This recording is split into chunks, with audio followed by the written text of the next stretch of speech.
పేరు డాక్టర్ ఈ భద్రయ్య, అగ్రహారం ప్రభుత్వ కళాశాల. మరి ప్రస్తుతం ఆన్లైన్ డిగ్రీ బోధనకు విద్యార్థులకు స్వాగతం. డిగ్రీ 3వ సంవత్సరం 3వ సెమిస్టర్ గొన్నిది కథ 2వ భాగం చెప్పుకుందాం. మొదటి భాగంలో మరి తల్లి అధికారం, మరి తండ్రి యొక్క పర్యవేక్షణ లోపం ఎట్లా ఉంది, ఎలా దుష్ప్రవర్తనకు లోనయ్యాడు అనేటువంటి విషయాన్ని చాలా క్షుణ్ణంగా తెలుసుకున్నాం. మరి ఈ భాగంలో మరి తల్లి ఉపదేశం, అధికారాభం, మరి యజ్ఞదత్తుడు గుణనిధి యొక్క ధూర్త ప్రవర్తన, దుష్ప్రవర్తన గమనించడం నేర్చుకుందాం. అట్లే సీస పద్యాల అందాలు శిల్పం గురించి కూడా చెప్పుకుందాం.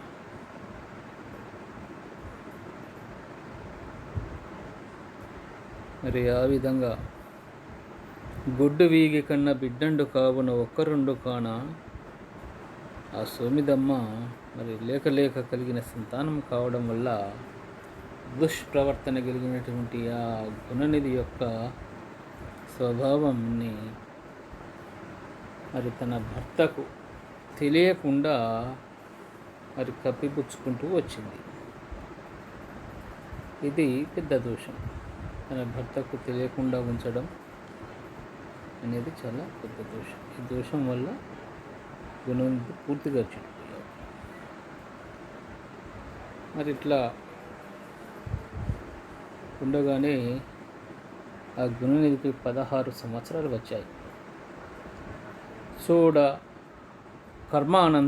కర్మానంతరంబున షోడశ వర్షంబున గృహోక్త ప్రకారంబున అతనికి వివాహంబు చేసి ప్రత్యేకంబున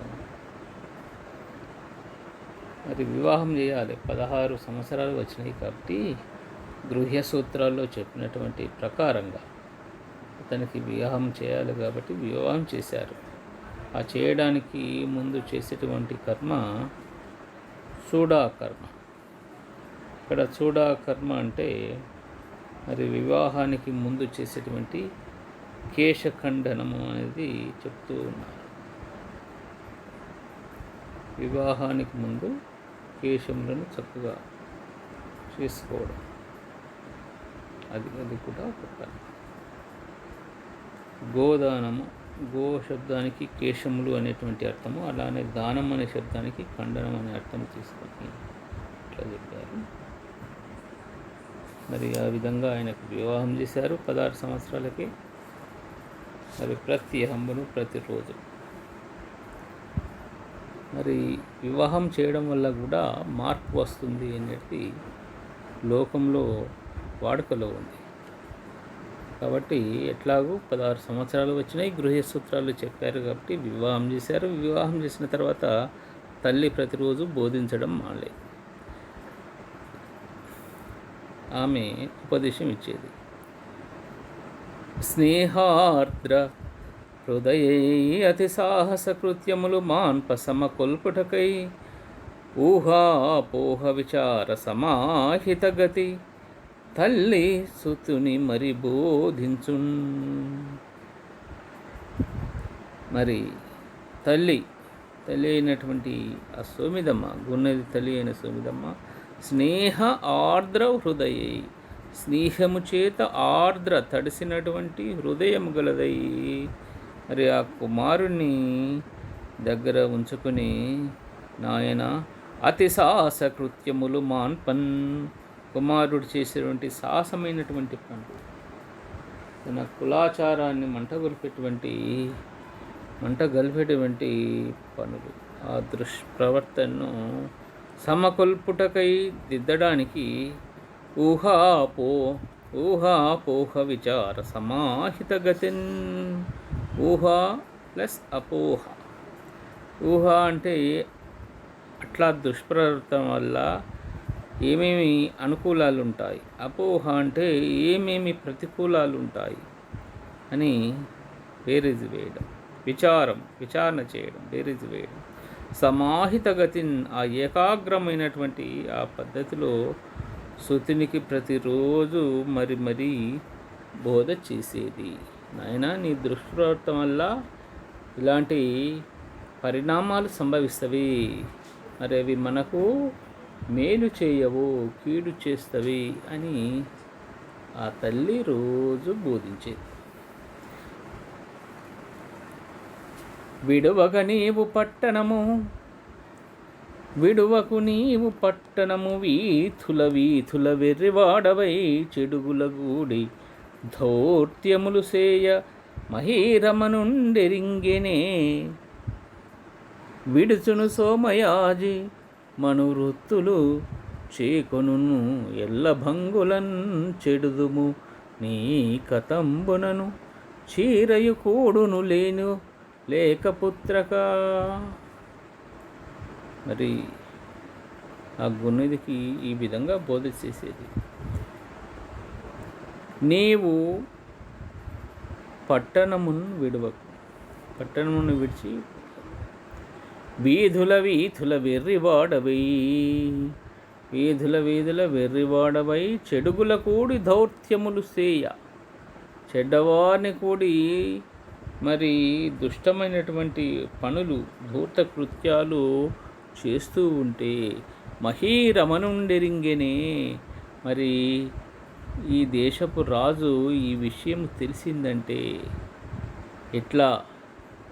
యజ్ఞదత్తుని యొక్క కుమారుడు జోదరి ఊళ్ళో వీధుల్లో వెర్రివాడిని లెక్క తిరుగుతున్నాడు అని రాజుకు తెలిస్తే విడుచును సోమయాజిని ఆస్థానం నుండి బహిష్కరిస్తాడు. మన వృత్తులు చేకొను, మనం బ్రతకడానికి ఇచ్చినటువంటి వృత్తులన్నీ కూడా మళ్ళా తిరిగి తీసుకుంటాడు. మరి జీవనానికి ఆధారమైనటువంటి మాన్యాలు ఇస్తారు కదా, అవన్నీ మన వృత్తులు. చేకొన్ ఎల్లభంగులన్ చెడుదుము నీ కతంబునన్ ఎల్లభంగులన్ అనేక విధాలుగా చెడిపోతాము. చీరయు కూడును లేకపుత్రగా, బ్రతకడానికి అన్నవస్త్రాలు లేకుండా, చీర అంటే వస్త్రం, కూడు అంటే అన్నం, బ్రతకడానికి అన్నవస్త్రాలు లేకుండా ఒక కుమారుడా మనం చెడిపోతాం. నీ వల్లనే మనకి ఈ దుర్భరమైనటువంటి పరిస్థితి వస్తుంది. ఇవన్నీ ఊహాపోహ విచారాలు, అనుకూల ప్రతికూలాల గురించి చర్చించేది హితోపదేశములో తల్లి. తర్వాత పద్యం చూడండి. పట్టణములోన నీవు దర్పమున జేయు కొయ్యతనములు వీక్షించి కూర్మితనయ నవ్వుదురు నిన్ను మొదల నానా విధముల నవ్వుదురు దీక్షితుని అనంతరము జనులు. అరే కుమారా, పట్టణములోనన్ నీవు దర్పమునన్ చేయు కొయ్యతనములు అంటే సిగ్గులేని పనులు, కొయ్యతనములు ఈ పట్టణములో నీవైతే గర్వముతో దర్పంతో ఏవైతే చేస్తున్నావో మరి వీటిని ఈ పురజనులు వీక్షించి చూచి నవ్వుదురు నిన్ను నిన్ను నవ్వుదురు, చూసి నిన్ను నవ్వుతారు. ఏంటి, ఇంత పెద్ద పండితుని కొడుకు, యజ్ఞదీక్షితుని కొడుకు ఇలా తయారయ్యాడేంటి అన్నవుతారు. తర్వాత నానా విధముల నవ్వుదురు దీక్షితుని అనంతరము జనులు. తర్వాత ఏమిటి, తండ్రికి తెలియదా ఇలా తిరుగుతున్నాడు, ఎట్లా పెంచుతున్నాడు, ఇదంతా అపచారము అని మీ తండ్రిని కూడా దూషిస్తారు. ఇది లోకములో ఉన్నటువంటి పద్ధతి అని ఆ కుమారునికి చెప్పింది. మరి తర్వాత పద్యంలో తల్లిబడి కొల్లి చట్టంచు ఉల్లసంబులాడుదురు నన్ను గూర్చి నిన్న హరహంబు దుర్నయం వెల్ల నా మీద త్రోచి జనులు డబ్బరలు పలుకువారి కడ్డంబు కలదే. డబ్బరలు పలుకువారికి, అసత్యాలు మాట్లాడేవారికి అడ్డము కలదే. ఏమైనా అడ్డం ఉంటుందా? వాళ్ళు ఇష్టం వచ్చినట్టు మాట్లాడతారు జనులు. ఎందువల్ల?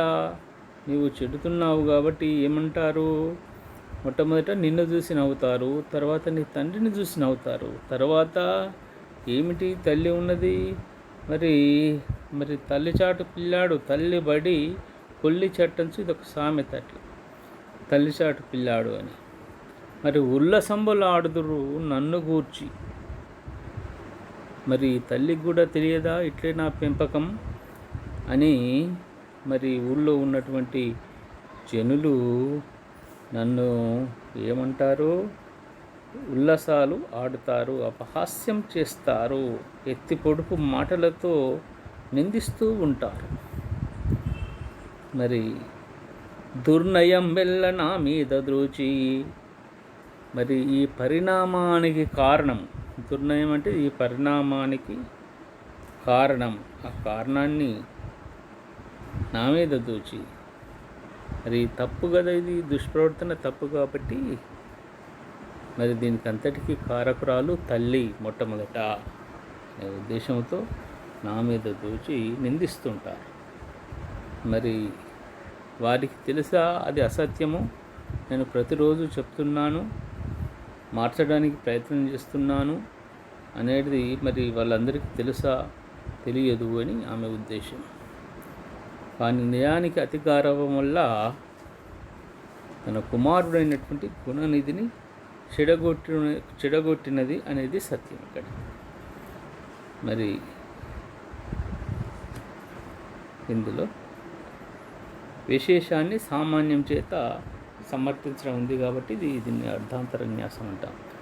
డబ్బరలు పలుకువారి కడ్డంబగలది సమర్థించడం. నన్ను జనులు నిందిస్తారు, ఇది సాధారణమే కదా, అసత్యాలు చెప్పడం సాధారణమే కదా అనేది. తర్వాత పద్యం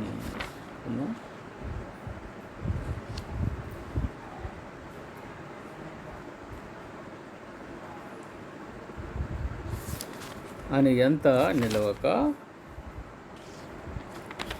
అంతటితో ఆగక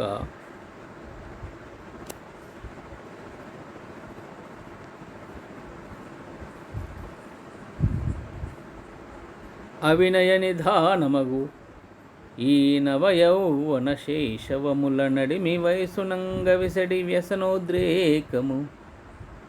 వ్యసనోద్రేకం భవగాఢము దాని మానుమయ్య తనుజా ఓ కుమారుడా. మరి ఈ వయసు ఎలాంటిదంటే చాలా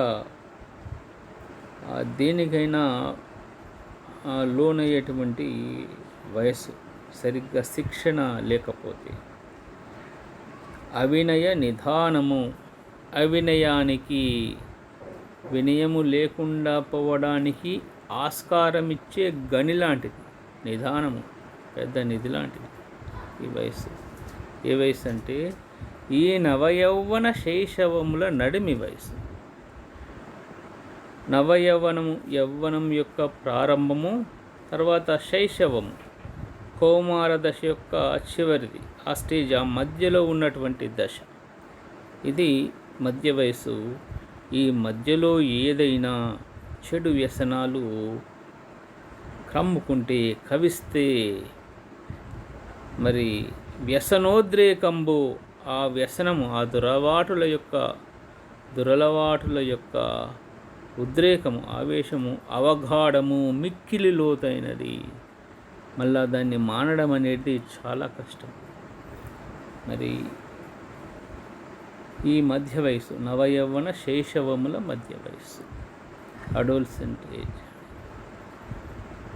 కాబట్టి దీనిని మానవయ్య, ఈ వ్యసనాన్ని మానుకో అంటే 16 సంవత్సరాలు వచ్చిన తర్వాత పెళ్లి చేశారు కాబట్టి మరి అంతకుముందే దుష్ప్రవర్తన అంటింది.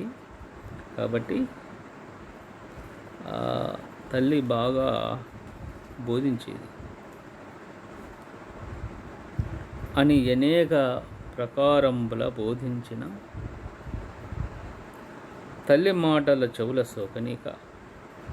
ఈ విధంగా అనేక ప్రకారాలు ప్రతిరోజు కూడా తల్లి పాపం తనకు సాధ్యమైనంత వరకు ఆ గుణనిధికి చెప్పేది. ఆ తల్లి మాటల చెవుల సోకనీక. విన్నట్టే ఉండేవాడు కానీ వినకపోయేవాడు. ఇట్టట్టనక యూరకుండే. సరే అని అనలేదు, లేదు అని అనలేదు. ఇట్టు అట్టు అనక ఊరకున్నాడు. మరి మృగయ మధ్య పైశూన్య వేశ్య చౌర్య దురోదర పరధారాభిలాషంబులను దోషంబులు ఆరంభమున సంభవించనేని వాణిం పరావర్జింపనెవ్వరు నేర్తురు. చాలా చక్కగా ఒక సైకాలజిస్ట్ చెప్పినట్టు చాలా చక్కగా చెప్తున్నాడు శ్రీనాథుడు. మరి నవయౌవన ఆరంభమున కొత్తగా యవ్వనము వస్తూ ఉన్నప్పుడు మరి కొన్ని దోషాలు అవి అంటుకుంటే చాలా కష్టం వాటిని విడిచిపెట్టడం. పరావర్జింప ఎవరు నేర్తురు. వాటిని మరలించడానికి ఎవరు సరిపోతారు, ఎవరికి శక్యము కాదు. అవి ఏంటి అంటే ఒక్కొక్కటి లిస్ట్ ఇస్తున్నాం. మృగయ వేట యందు ఆసక్తి ఉండడం అనేది అది కుదిరిన తర్వాత చాలా కష్టం దాన్ని విడిచిపెట్టడం. మృగయ వేట. అలానే మద్య అంటే కళ్ళు త్రాగడం. మద్యం అనగా కళ్ళు త్రాగడం. పైశూన్యం అంటే కుండగానితనం, చాడీలు చెప్పడం, ఇతరుల మీద చాడీలు చెప్పడం అనేది కూడా ఈ వయసులో ప్రారంభం కారాదు, అలవాటు కారాదు. వీటితో పాటు వేశ్య వారవనితలు, తర్వాత చోరత్వం అంటే దొంగతనం చేయడం కూడా అలవాటు కావద్దు. అలానే దురోదరం జూదము కూడా అలవాటు కావద్దు. అలానే పరదారాభిలాషంబులు పరస్త్రీల యందు కోరికలు, అనుదోషంబులు, ఇవన్నీ ఇట్లా లిస్ట్ ఇచ్చాడు. ఇందులో ఉన్నటువంటి ఈ దోషాలన్నీ కూడా నవ యవ్వనము వచ్చేటప్పుడు, నూతన యవ్వనము ఆరంభమయ్యేటప్పుడు తటస్థపడితే, సంభవిస్తే మరి ఆ వ్యసనాలను ఎవ్వరూ మరలించలేరు అని చెప్పుకుంటూ, గురువచనంబులు అతి నిర్మలంబులయ్యును. పెద్దల మాట, గురువు అంటే పెద్దల మాటలు అతి నిర్మలంబయ్యును. తల్లి ఇంత బాగా చెప్పింది, అయినా కూడా అతి స్వచ్ఛంగా ఉన్నటువంటి సలిలంబును పోలే శ్రవణ స్థితంపై అభవ్యునకు శూల పుట్టించును. గురువచనాలు మిక్కిలి తేటగా ఉన్నటువంటి, స్వచ్ఛంగా ఉన్నటువంటి సలిలంబులు నీళ్లు శ్రవణ స్థితంపై చెవియందు చూస్తే, ఆ నీరు చూస్తే అభవ్యునకు అయోగ్యునకు శూల పుట్టించు వేదనను కలిగిస్తుంది, చెవిపోటును కలిగిస్తుంది. ఎవనికి? అభవ్యునికి. అలా అయిపోయింది ఇక్కడ. అవన్నీ గురువచనములు. తల్లి ఎన్నో చక్కటి విషయాలు చెప్పింది, చక్కగా ఉపదేశాలు చేసింది. మరి అవన్నీ కూడా వ్యర్థమైపోయినవి. ఆయన వినలేదు, పుననిధి వినలేదు అని భావం.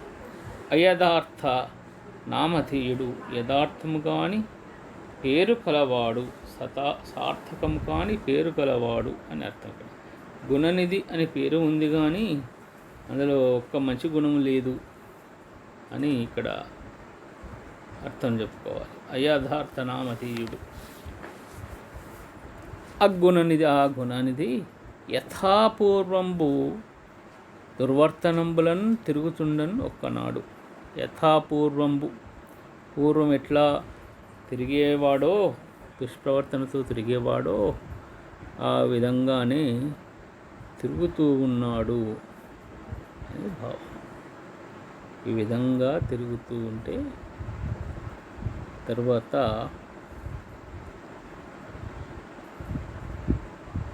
చెప్పుకుందాం.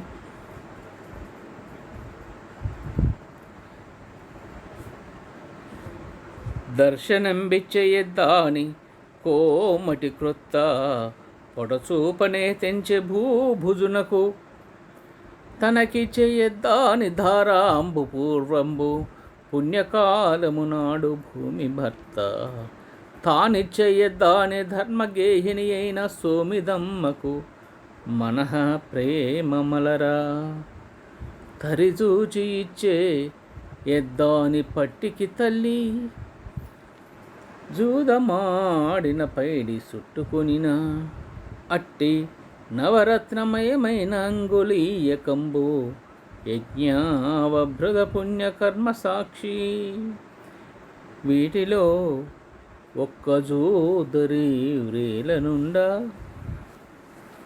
చూచే కనురెప్పవెట్టక సోమయాజీ అనగా సోమయజ్ఞం చేసినవాడు సోమయాజి. ఇక్కడ యాగదీక్ష తీసుకున్నాడు కాబట్టి సోమయజ్ఞం చేసి మరి ఈయన యజ్ఞదత్తుడు సోమయాజి అయ్యాడు. తిక్కన కూడా సోమయజ్ఞం చేసి సోమయాజి అయ్యాడు, తిక్కన సోమయాజి అని మనం చెప్పుకుంటాం. మరి ఇక్కడ గొప్ప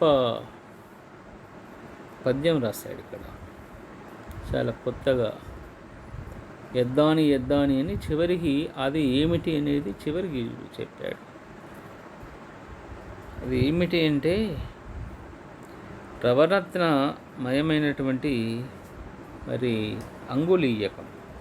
అది మరి ఆ అంగుళీయకం వ్రేలి ఉంగరం. అంగుళీయకం అంటే వ్రేలి ఉంగరం. ఆ వ్రేలి ఉంగరం గురించి చెప్తున్నాడు.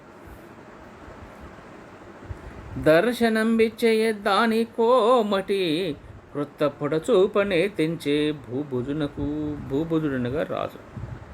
ఆ రాజుకు ఒక కోమటి మరి ఒకటిచ్చాడు. దర్శనం బిచ్చే ఎద్దానిని దర్శనం బిచ్చే. దేన్నైతే దర్శనమిచ్చాడో, దేన్నిచ్చాడు, ఎందుకు ఇచ్చాడు అంటే కోమటి వ్యాపారి కాబట్టి క్రొత్త పొడచూపనే తెంచే.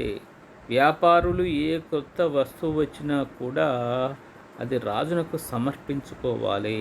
అది పద్ధతి, గౌరవించే పద్ధతి. కాబట్టి ఆ కోమటి మరి తాను తెచ్చినటువంటి ఆ క్రొత్తనైనటువంటి నవరత్న ఖచ్చితమైనటువంటి ఆ అంగుళీయకాన్ని మరి దాన్ని రాజునకు ఇచ్చాడు అని. ఇక్కడ అంగుళీయకం చెప్పకుండా చివరికి చెప్పడంలో ఈ అందం మనకు అనిపిస్తూ ఉంటుంది. మరి ఆ రాజు ఏం చేశాడు అంటే తనకి ఇచ్చే దాని ధారాంబు పూర్వంబు పుణ్యకాలము నాడు భూమి భర్త. మరి భూమి భర్త ఆ దేశరాజు ఒక పుణ్యకాలం నాడు సూర్యగ్రహణము, చంద్రగ్రహణము మొదలైనటువంటి పుణ్యకాల దినములలో ఆయన ఏం చేశాడు? ధారాంబు పూర్వంబు దానధారాపూర్వకంబుగా అంటే ఇలా నీళ్లు విడిచి, ధారగా నీళ్లు విడిచి నేను నీకు దానం చేస్తున్నాను అని చెప్పడం. దాన్ని తనకిచ్చాడు. యద్దానిని తనకిచ్చాడు అని. తనకిచ్చే అంటే యజ్ఞదత్తునికి ఇచ్చాడు అని అర్థం. ఏదైతే యజ్ఞదత్తునికి ఇచ్చాడో తానేం చేశాడు? తానిచ్చే యద్దాని ధర్మగేహిని అయిన సోమిదమ్మకు మన ప్రేమమలరా. మరి తాను అంటే ఆ ధర్మదత్తుడు ధర్మగేహిని, మరి ధర్మం ప్రకారంగా గృహస్థురాలైన తన భార్య అయినటువంటి సోమిదమ్మకు మన ప్రేమము పుట్టుకరాగా మనసులో ప్రేమ అంకురించగా యద్దానిని తానిచ్చే, ఏదైతే తానిచ్చాడో దానిని మరి ఎవరికి ఇచ్చాడు? అది సోమిదమ్మకి ఇచ్చాడు. తరిచూచి ఇచ్చేయద్దాని పట్టికి తల్లి జూదమాడిన పైడి చుట్టుకొనినా. మరి తల్లికిస్తే ఏం చేసింది? తరి చూసి సమయం చూసి ఆ తల్లి పట్టికి తన కుమారునికి ఇచ్చెన్, ఎద్దాని ఇచ్చెన్. తన కుమారునికి ఏదైతే ఇచ్చిందో అది. మరి అది ఎక్కడికి పోయింది? కుమారుడు ఏం చేశాడు? జూదమాడిన పైడి చుట్టుకొనిన. ఆ కుమారుడు తను జూదమాడిన కాడ కంఠానికి పాశంలాగా చుట్టుకోగా దాన్ని తీసుకుపోయి అది గెలిచినటువంటి వానికి ఇచ్చాడు. మరి అటువంటిది అని. మరి ఏంటిదయ్యా అంటే, అట్టి నవరత్నమయమైన అంగుళీయకంబు యజ్ఞావభృత పుణ్య కర్మసాక్షి వీటిలో ఒక్క చూదరి వ్రేలనుండ సూచకను రెప్పబెట్టక సోమయాజీ. ఎద్దానిన్ అనుకుంటూ చెప్పుకుంటూ వచ్చి చివరికి అది ఏమిటయ్యా అంటే నవరత్నమైనటువంటి అంగుళీయకము. అది మొట్టమొదట కోమటి మరి వ్యాపారి కొత్తది కాబట్టి రాజుకిచ్చాడు. మరి ఆ రాజు పుణ్యకాలం నాడు యజ్ఞదత్తునికి ఇచ్చాడు. మరి యజ్ఞదత్తుడు ప్రేమతో తన భార్యకి ఇచ్చాడు.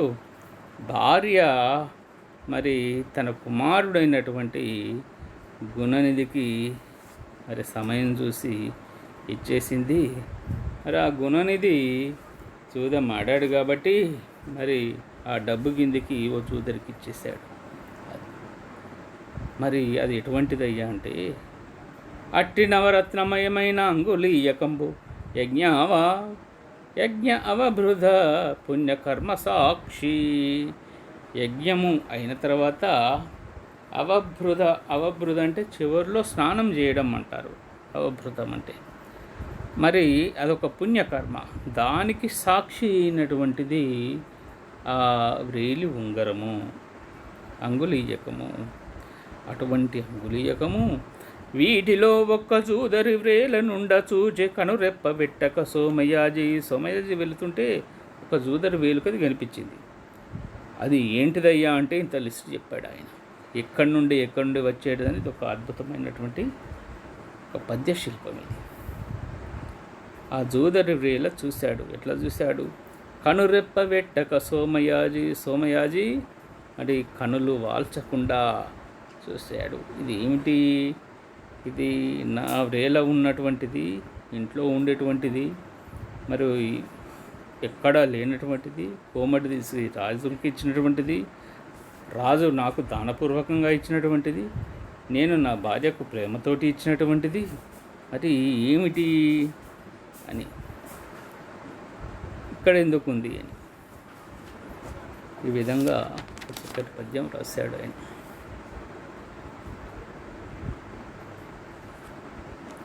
చూచి తన సొమ్మవుట ఇరింగి చూశాడు. చూసి ఏమనుకున్నాడు? ఇది తన సొమ్ము అనుకున్నాడు.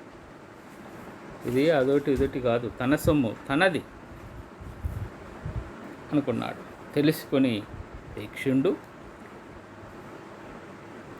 అక్షక్రీడా జీవనం కలిసి జూదము ఆడుటయే వృత్తిగా కలవాడు అయినటువంటి ఆ జూదరుని అక్షక్రీడా జీవనం జూదమండి ఆట చేత జీవించేటువంటి వాడు వాడిని కదిసి ఆ అంగుళీయకం ఉన్నటువంటి ఆ జూదరుని దగ్గరికి వెళ్ళి ఏలుగెత్తి గొంతు పెంచాడు ఒక్కసారి.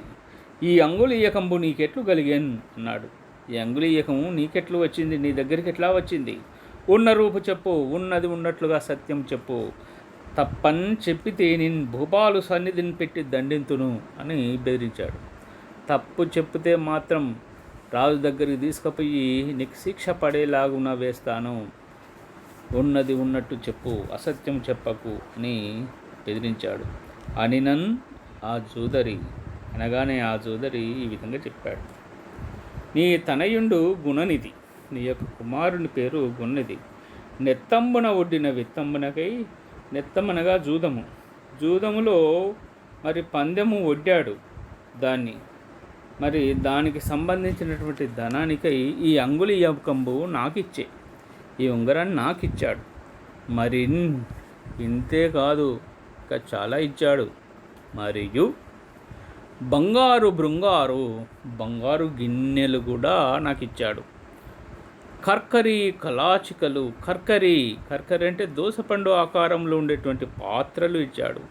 కలాచికలు తాంబూలం ఉమ్మివేసేటువంటి పాత్రలు, తమ్మపడిగలు అవి ఇచ్చాడు. తలియలు భోజనం చేసేటువంటి అతి విలువైనటువంటి పాత్రలు ఇచ్చాడు. పల్లెరంబులు తాంబాలాలు కూడా ఇచ్చాడు. తామ్ర పాత్రంబులు రాగి పాత్రలు ఇచ్చాడు. ఆరకూట ఘటంబులు ఇత్తడి బిందెలు కూడా ఇచ్చాడు.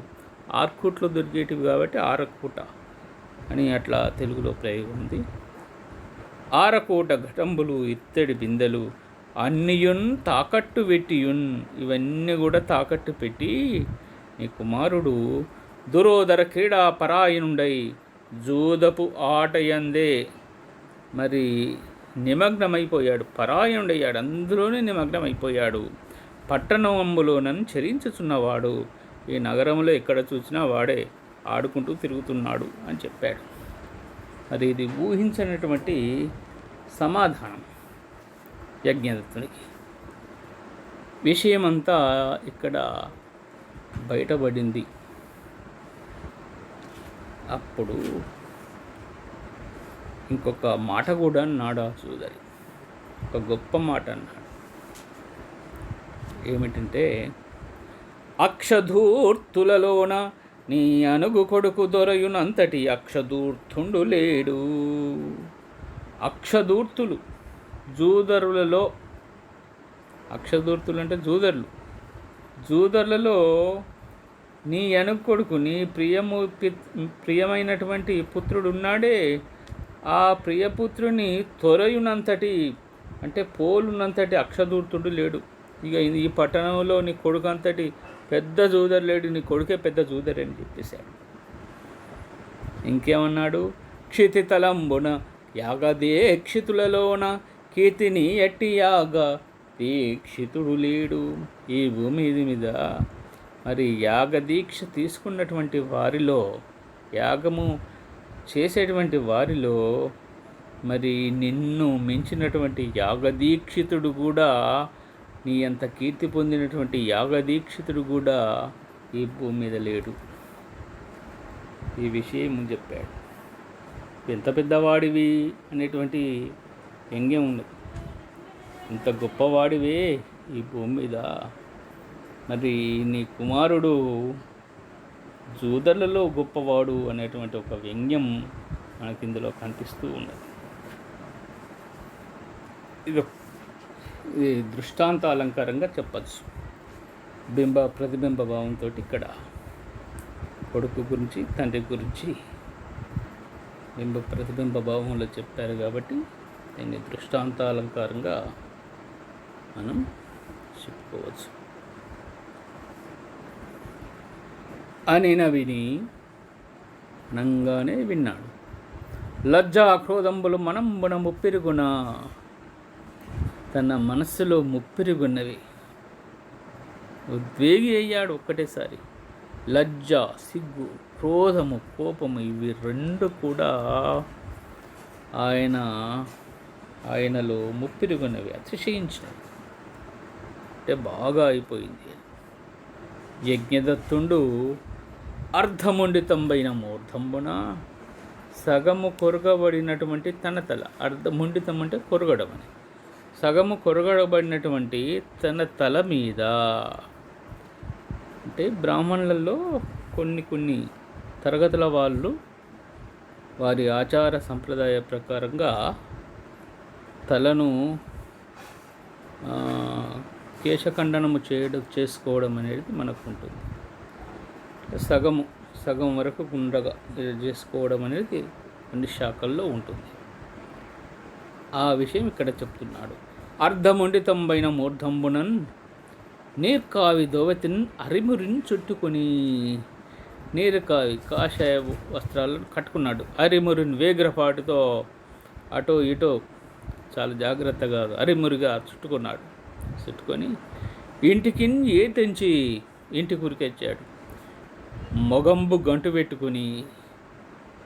పెట్టుకోనగా ఏదో లోపల పెట్టుకొని ఉండి చేసేదాన్ని ఎట్లా గాయపడినట్టు వంకర పెట్టుకోవడం. మొగంబు గంటు పెట్టుకుని సోమిదమ్మ అన్నాడు. పిలిచాడు. ఓ సోమిదమ్మ, ఏమి చేయుచున్నదానవు, ఏమి చేస్తున్నావు, ఇటు రమ్ము అన్నాడు. ఇలా రా, నీ కొడుకు ఎక్కడికి పోయి అని ప్రశ్నించాడు. నీ కొడుకు ఎక్కడికి వెళ్ళాడు? పోవుగాకేమి, ఎక్కడికి పోతే ఏమిటిలే, వినుమని ఇట్లనియే, నేను చెప్పే మాట విను అన్నాడు. ఇంటికి వచ్చాడు. ఇంటికి వచ్చి కొడుకు ఎక్కడికి పోయి అని అడిగాడు. సాధారణంగా బయటకు వెళ్ళి ఇంటికి రాగానే కొడుకు ఏం చేస్తున్నాడు, ఎక్కడికి వెళ్తున్నాడు, ఇవి అడిగే ప్రశ్నలు ఇవి రెండే. చెప్పే సమాధానాలు కూడా ఆమె రెండే. ఇప్పటిదాకా బాగా చదువుకున్నాడండి, అలసిపోయాడు, ఇప్పుడు ఎట్లా వెళ్ళాడు అని ఆమె చెప్పే సమాధానాలు.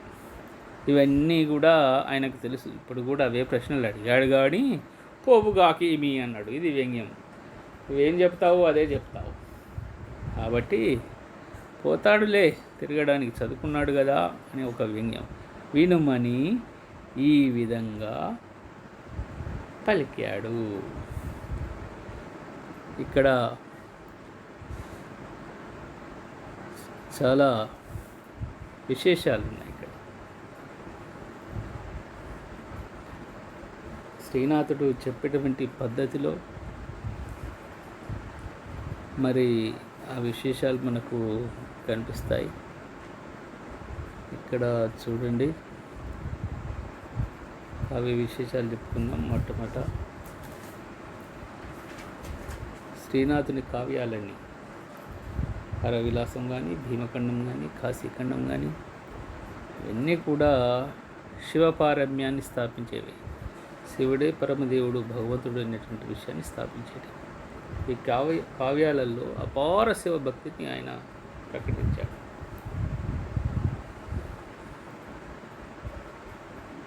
అలానే ఒక విశేషం కూడా ఉన్నది ఈయన పద్యాలలో. తెలుగు పద్యశిల్పం, పద్యాన్ని తీర్చిదిద్దడం అనేది ఈయన శ్రీనాథుని కావ్యాల్లో ఒక కొత్త పుంతలు. నిజానికి నన్నయ్య, తిక్కన, ఎర్రన ఇత్యాదులందరూ వాళ్ళు మహాకవులే కానీ పద్యాన్ని తీర్చిదిద్దాలే అనేటువంటిది చేయలే. వాళ్ళకు కథ చెప్పడం, అనువాదం చేయడం ప్రధానం. దాన్ని ప్రసన్నంగానో చాలా అందంగానో చెప్పడం, అదే అంతే, అంతవరకు. మరి పద్యాన్ని తీర్చిదిద్దడం అనేటువంటి శిల్పాన్ని వారు ఎక్కువ చేయలేదు. ఈ శిల్పము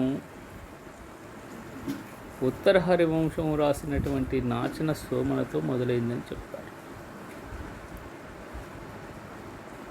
మరి ఆయనతో మొదలైనటువంటి ఈ విధానం మరి శ్రీనాథుని యందులో విరబూసింది అంటారు. తర్వాత ఇదే మనం ప్రబంధ కాలంలో తర్వాత వెంటనే ప్రారంభమైనటువంటి 16వ శతాబ్దం ప్రారంభంలో వచ్చినటువంటి ప్రబంధాల కాలానికి ఇది వెళ్ళి విరిసిందని చెప్తారు. పద్యశిల్పం మీద చాలా చూపెట్టారు ఒక్కొక్కరు. మరి దీన్ని మరి విరబుయ్యేసేలాగా చేసింది శ్రీనాథుడు అని, దీన్ని విస్తారం చేసింది ప్రబంధకుడు పెద్దన, తర్వాత భట్టుమూర్తి ఇత్యాది. పద్యాలలో ముఖ్యంగా మనం ఇంతకుముందు చెప్పుకున్నటువంటి పద్యం చెప్పి చెప్పాను. దర్శనం విచ్చయ దానికో మటి కృత పొడచూపనే తెంచె భూభుజునకు తనకి చేయద్దాని ధారాంబు పూర్వంబు పుణ్యకాలము నాడు భూమి భర్త తానిచ్చేయద్దాని ధర్మగేహిని అయిన సోమిదమ్మకు మన ప్రేమ మలరా తరిచూచి ఇచ్చెనెద్దాని పట్టికి తల్లి జోదమాడిన పైడి చుట్టుకొనిన అట్టి నవరత్నమయమైన అంగుళీయకంబు, అట్టి నవరత్నమయమైన అంగుళీయకము, నవరత్నాలతో పొదగబడినటువంటి అది వ్రేలి ఉంగరము అనేది ఎక్కడ ఎత్తుగీతిలో వచ్చింది ఈ విషయం. అంతకుముందు 4 పాదాల్లో ఎద్దాని ఎద్దాని అనేటువంటి పదాలు వేశారు. ఏమిచ్చాడు, ఏమిటి అనేటువంటిది అదొక ఉత్సాహాన్ని క్రియేట్ చేయడం ఈ శిల్పంలో, అర్థపరంగా ఈ శిల్పంలో చాలా గొప్పగా ఉన్నది. ఎద్దాని అని ప్రయోగించి ఇట్లా